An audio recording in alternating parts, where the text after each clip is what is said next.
So could I start with film and television, please? Who's your reporter, please? Oh, there we are, sorry. Right, film and television and radio. It was quite hotly discussed. We've come up with various ideas. One is a question of who's in the network. We felt that perhaps a broader representation would be good from SQA and possibly schools as well, since they are the feeder to FE and then on into HE. And the industry representation would kind of takes me into point 2, which was through focus groups. The idea would be that the network could act as facilitator for a focus group within the industry to tell us as educators what the industry needs are.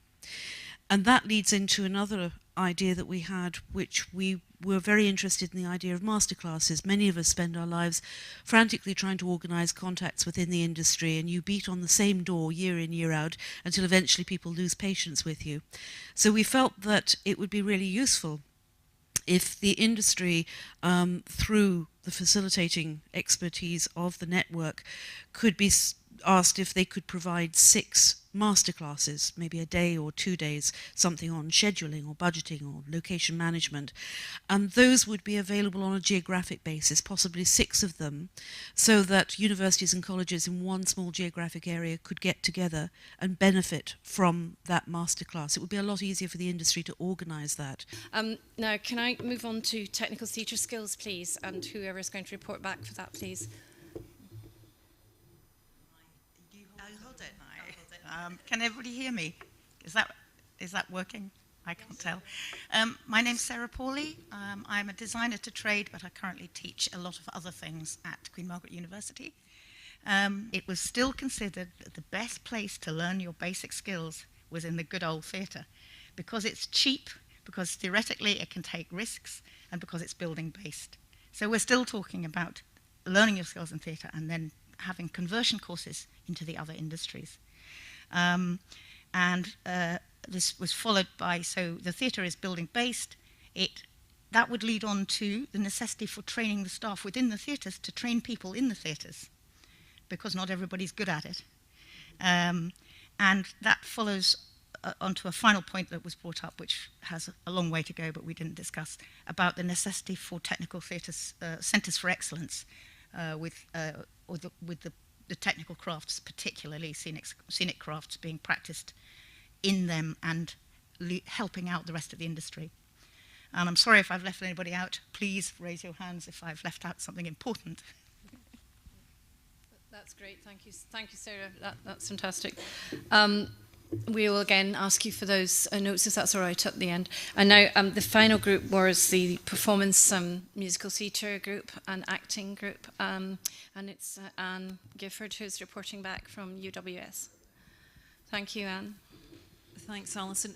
We had a very wide-ranging discussion, and I suppose it came out into a few themes and then distilled down to sort of 2 key areas. But certainly a main area we talked about was around widening access and diversity and opportunity, and that evolved into discussion around breaking down perceived hierarchies, acknowledging the volume and the role of FE in our network, and I suppose coming out of that very much giving them a voice on the working group, and I think that was quite strongly felt. There was also a lot of discussion around creating space for skill sharing, and obviously that can be very much a physical space and opportunities, and I think we've heard some suggestions earlier around coming together, whether it's around geographical hubs or around particular areas of the sector. But we felt very much that an online community would be very important to develop out of this, and especially since you have your web person for a day a week, that might be something that you want to take forward. That would allow us to develop agendas, to engage with wider communities and other networks. That was another theme that was coming through, and also perhaps shape what might be the areas for discussion and development at future conferences. What we also talked about was a sense of standards and skills, and how we share what is perceived to be the appropriate skills for development for industry.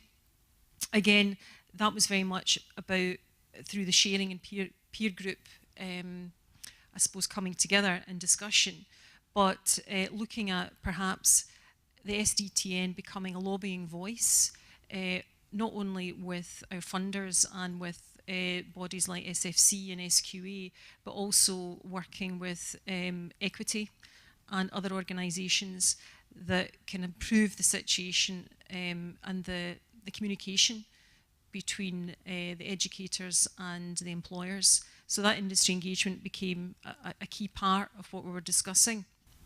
That's excellent. Thank you very, very much indeed. And again, we'll ask you for the just the resume of those notes at the end. It's just been terrific listening to you, talking to you, being with you today. I haven't had time, obviously, to spend that I would have when I come to see you individually, which I will, of course, continue to do whenever possible. But also, I think you're quite right. Online, we have opportunities to do things together now. I do have the magic guy, James Black, who's going to do work for me on the website, which will be brilliant. And then we will actually start to have, conversations in all sorts of ways. So I can't thank you enough.